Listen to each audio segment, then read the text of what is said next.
यहाँ से शुरू करते हैं त्रिकोणमिति। क्या मेरे भाई त्रिकोणमिति? त्रिकोणमिति में हम कई चैप्टर पढ़ेंगे, उसमें से पहला चैप्टर लेते हैं, उसका नाम है सर्कुलर मेजरमेंट वृत्ति मापन। क्या मेरे भाई? सर्कुलर मेजरमेंट वृत्ति मापन। देखो ये जो शुरू हो रहा है ये स्पेशली होगा IRT पॉलिटेक्निक एंट्रेंस एग्जाम के लिए, बाकी एग्जाम के लिए हेल्पफुल हो सकता है।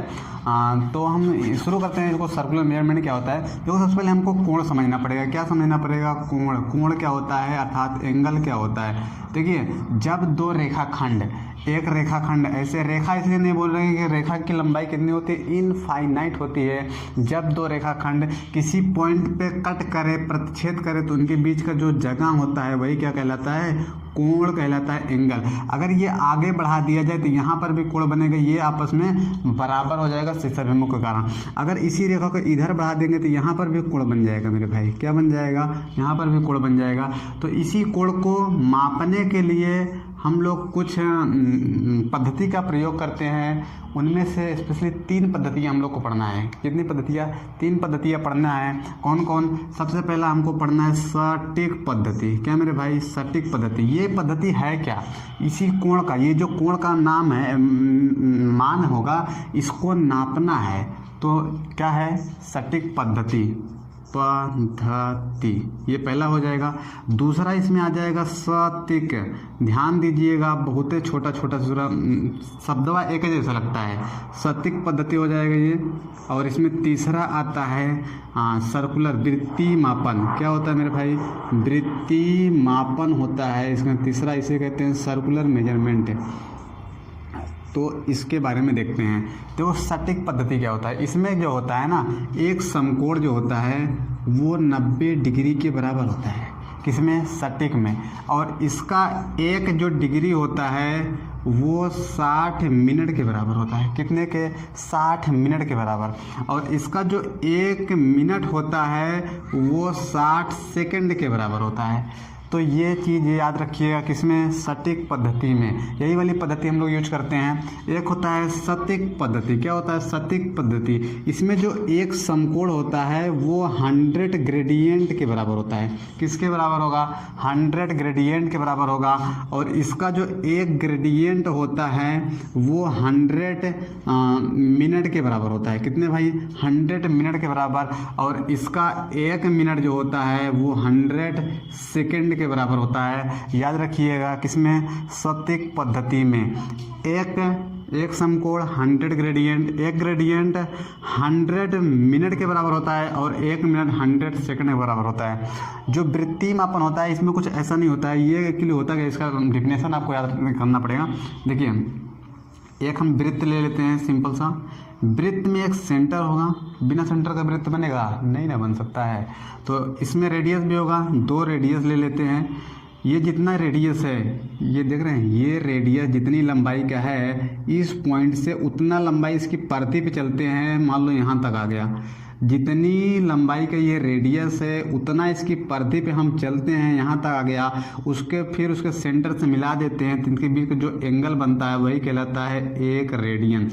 क्या मेरे भाई? 1 रेडियन। आप सिंपल से ऐसे बस याद रखिए कि किसी वृत्त में वृत्त की त्रिज्या के बराबर चाप ले लिया जाए, ये आर्क कहलाता है, चाप कहलाता है। वही चाप उसके सेंटर पे जो कोण बनाता है वही कहलाता है रेडियन कहलाता है। क्या मेरे भाई? रेडियन। वृत्ति मापन, इसमें वृत्ति मापन हम पढ़ेंगे रेडियन। तो इसमें होगा क्या? अब आप देखिए इसको, अगर इस रेडियस को हम लोग r मान लेते हैं, ये भी r हो जाएगा, ये भी कितना हो जाएगा? r ही होगा, क्योंकि इसके बराबर ही होगा। तो ये पूरी परिधि कितनी होती है वृत्त की? 360 होती है। 360 का जो एंगल बन रहा है वो कितने पे बन रहा है? 2 पाई r पे बन रहा है। कितने पे बन रहा है? 2 पाई r इतने परिधि पर बन रहा है। तो एक यूनिट अगर परिधि हो, 1 यूनिट परिधि हो, तो ये कितने कोण बनाएगा? 360 2 पाई r के बनाएगा। तो हमको अगर r वाला ही निकालना है, यही 1 रेडियन होता है, तो r यूनिट वाला ही अगर निकालें हम लोग r यूनिट, तो ये आ जाएगा 360 अपान 2 पाई r गुणता में r। ये कट जाएगा, तो यही आ जाता है। कितना आ जाएगा मेरे भाई?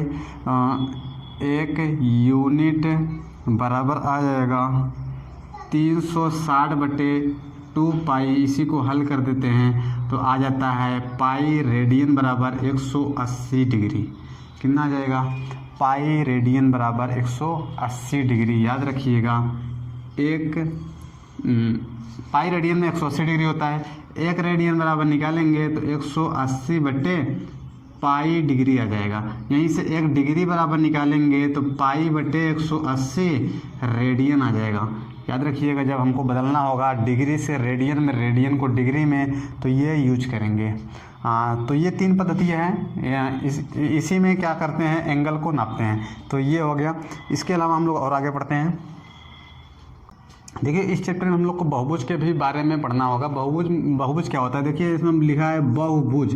बहु मतलब बहुत सारी, भुजा मतलब भुजा, जिसमें बहुत सारी भुजा हो, क्या कहलाता है? बहुभुज कहलाता है। अगर आगे सम लगा दें तो सभी भुजाएं अगर बराबर हों तो क्या कहलाता है? सम बहुभुज कहलाता है। मतलब ऐसा चित्र जिसकी सारी भुजाएं आपस में बराबर हो, क्या कहलाता है? सम बहुभुज कहलाते हैं। क्या कहलाते हैं? सम बहुभुज। तो हमसे पूछेगा सम बहुभुज के सभी अंतःकोणों का योग। क्या कहेगा मेरे भाई? सम बहुभुज के सभी अंतःकोणों का योग।